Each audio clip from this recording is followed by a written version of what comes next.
السلام علیکم ورحمۃ اللہ وبرکاتہ۔ واہ ماشاءاللہ بڑے اچھے ہیں۔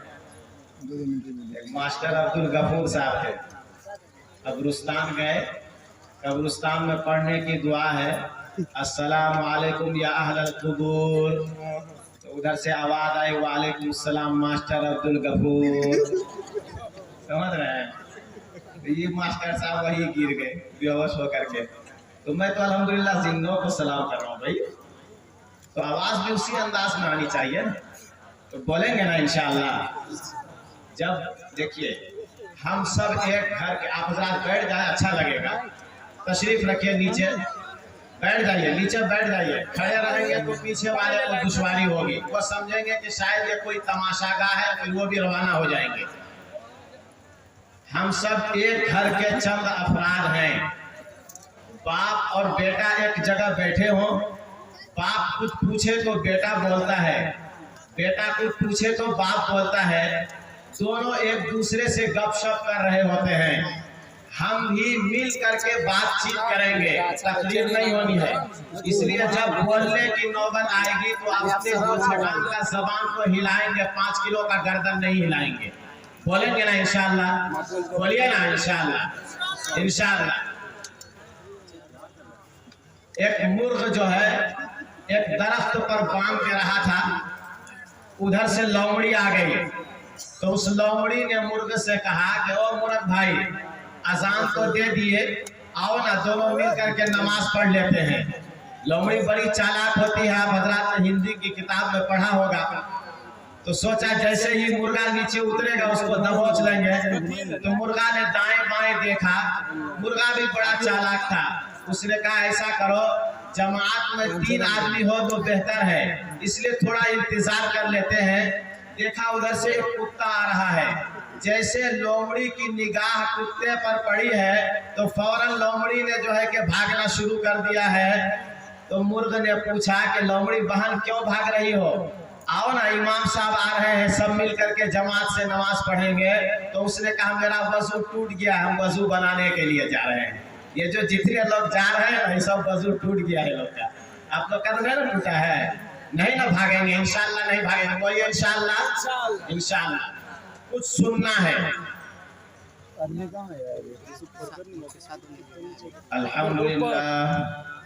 الحمدللہ نحمده ونستعینه ونستغفره ونؤمن به ونتوکل علیہ ونعوذ باللہ من شرور انفسنا ومن سیئات اعمالنا، من يهده الله فلا مضل له ومن يضلل فلا هادي له، ونشهد أن لا إله إلا الله وحده لا شريك له، ونشهد أن سيدنا ومولانا محمدا عبده ورسوله، أما بعد فأعوذ بالله من الشيطان الرجيم، بسم الله الرحمن الرحيم، من عمل صالحا من ذكر أو أنثى وهو مؤمن فلنحيينه حياة طيبة ولنجزينهم أجرهم بأحسن ما كانوا يعملون،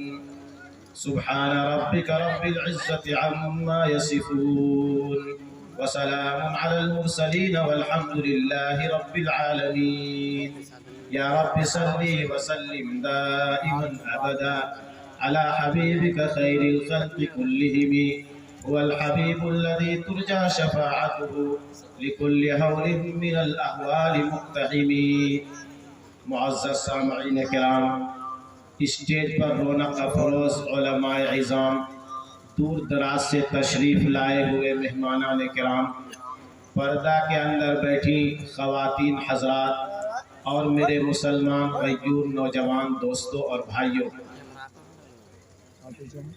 ہم سب انسان ہیں، اللہ کے بندے ہیں، اور بندوں کو بندگی سجتی ہے۔ جس انسان کے اندر بندگی نہ ہو وہ انسان سراسر پراگندہ اور مکر و فریب کا پلندہ ہے۔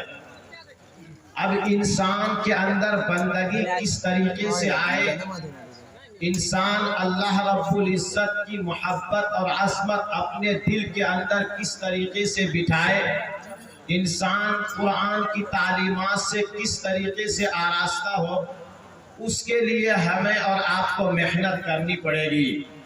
اللہ قرآن کریم کے اندر ارشاد فرماتے ہیں من عمل صالحا من ذکر او انثی وہو مؤمن، ایک مرد ایک عورت جس کو اللہ نے ایمان کی دولت سے نوازا ہے اور اس کی زندگی کے اندر عمل صالح ہے، تو ایسے بندہ اور بندی سے اللہ تبارک و تعالی دو انعام کا وعدہ فرماتے ہیں، ایک انعام دنیاوی زندگی کے اندر، ایک انعام اخروی زندگی کے اندر۔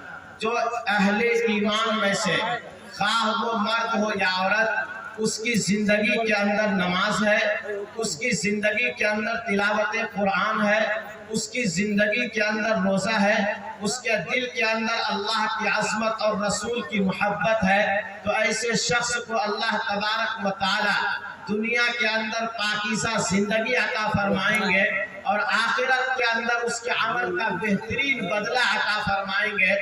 ہم اور آپ میں سے ہر فرد اس بات کا محتاج ہے کہ آخرت کے اندر اللہ تبارک و تعالی کیسے ہمیں خوشی کا پروانہ عطا کرے، دنیا کے اندر ہم کس طریقے سے عزت والی زندگی گزارنے والے بن جائیں، اس کے لیے ہمیں اور آپ کو کوشش کرنی ہوگی۔ لیکن یہ کوشش ہماری زندگی کے اندر کیسے آئے گی؟ سب سے پہلی چیز کہ ہمیں اپنی زندگی کے اندر تعلیم حاصل کرنا ہوگا۔ ہم اپنے سماج کا اور اپنے معاشرے کا جائزہ لیں، ہمارے سماج کے اندر پڑھائی کا کوئی نظام نہیں ہے، بچوں کی تعلیم کا کوئی بندوبست نہیں ہے، ہم بہترین کپڑا پہنتے ہیں، شادی بیاہ کے اندر لاکھوں روپے خرچ کرتے ہیں، بہترین گاڑی جو ہے کہ اپنے بیٹے کو شادی کے اندر دلاتے ہیں، ہم جو ہے کہ عید کے موقع پر بہترین کپڑے اپنے بچوں کے سلواتے ہیں، لیکن یاد رکھیے کبھی بھی ہم نے اپنے بچوں کی تعلیم پر اتنا خرچ نہیں کیا ہے جتنا خرچ ہم اپنے پیٹ پر کر رہے ہوتے ہیں۔ یقین جانیے جب آپ کے بچوں کی زندگی کے اندر تعلیم ہوگا، جب آپ کے یہ گھٹنے جواب دے جائیں گے، آپ لاٹھیوں کے سہارے چلنے لگیں گے، اس بچے کی زندگی کے اندر تعلیم ہوگا، وہ آپ کے حقوق کو ادا کرے گا۔ اگر اس کی زندگی کے اندر تعلیم نہیں ہے، وہ بچہ کبھی بھی آپ کے حق کو ادا نہیں کر سکتا ہے۔ ایک بچی ہے جس کو آپ بہو بنا کر کے اپنے گھر لائے ہیں، بہو بنا کر کے اپنے گھر لائے ہیں، اگر اس بچی کی زندگی کے اندر قرآنی تعلیمات نہیں ہے، نبی کی سیرت اس بچی کی زندگی کے اندر نہیں ہے، تو اسے نہیں معلوم کہ شوہر کے کیا حق ہے، اسے نہیں معلوم کہ اسے نہیں معلوم کہ اس کے گھر کے تمام افراد ساتھ اور سسر کے کیا حقوق ہیں۔ جب وہ ان حقوق کی ادائیگی نہیں کرے گی، گھر کے اندر جھگڑے کھڑے ہوں گے۔ میرے بھائیوں، آپ دیکھیں گے کہ ایک کامیاب مرد کے پیچھے ایک عورت کا کردار نظر آئے گا۔ آپ کو ایک مثال میں نبی پاک صلی اللہ علیہ وسلم کی مبارک زندگی سے دیتا ہوں۔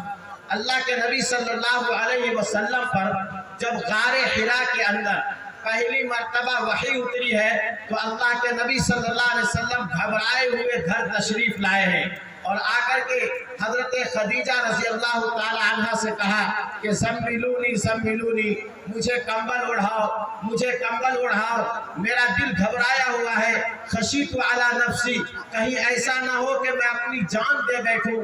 تو حضرت خدیجہ رضی اللہ تعالی عنہ نے اس وقت نبی پاک صلی اللہ علیہ وسلم سے چند تسلی کے جملے ارشاد فرمائے ہیں۔ بخاری شریف کے اندر ان جملوں کو نقل کیا گیا ہے۔ حضرت خدیجہ نے کہا کلا واللہ لا یخزیک اللہ ابدا، ہرگز ایسا نہیں ہے کہ اللہ آپ کو رسوا فرمائیں گے، اس لیے انک لتصل الرحیم، آپ صلہ رحمی کرتے ہیں، وتقری الضیف، آپ مہمانوں کی مہمان نوازی کرتے ہیں، وتعین علی نوائب الحق، اور آپ کمزوروں کی مدد کرتے ہیں، حق بات پر لوگوں کو فہمائش کرتے ہیں، لوگوں کو دین حق اور صراط مستقیم کی طرف بلاتے ہیں۔ جس بندے کے اندر اتنی اچھی اچھی صفات ہو، اللہ تبارک و تعالی کبھی اس کو رسوا نہیں کر سکتا ہے۔ یہ حضرت خدیجہ رضی اللہ تعالی عنہ نبی پاک صلی اللہ علیہ وسلم کی زوجہ مطہرہ ہے. نبی پاک صلی اللہ علیہ وسلم کو ایک جو ہے کہ پریشانی کے وقت میں، مصیبت کے وقت میں تسلی دے رہی ہے. میرے بھائیو، یہ تسلی کے جملے کیوں ارشاد فرما رہی ہے؟ اس لیے کہ حضرت خدیجہ کی زندگی کے اندر قرآن تھا، حضرت خدیجہ کی زندگی کے اندر نبی کی تعلیمات تھی. حضرت خدیجہ کو اللہ کے نبی صلی اللہ علیہ وسلم نے دین سکھلایا تھا. اس لیے مصیبت کے وقت میں ایک بیوی نبی پاک صلی اللہ علیہ وسلم کا سہارا بن رہی ہے. آج ہمارے سماج کو ایسی بیوی کی ضرورت ہے، آج ہمارے سماج کو ایسی ماں کی ضرورت ہے. ایسی ماں اور ایسی بیوی کیوں کر پیدا ہوگی؟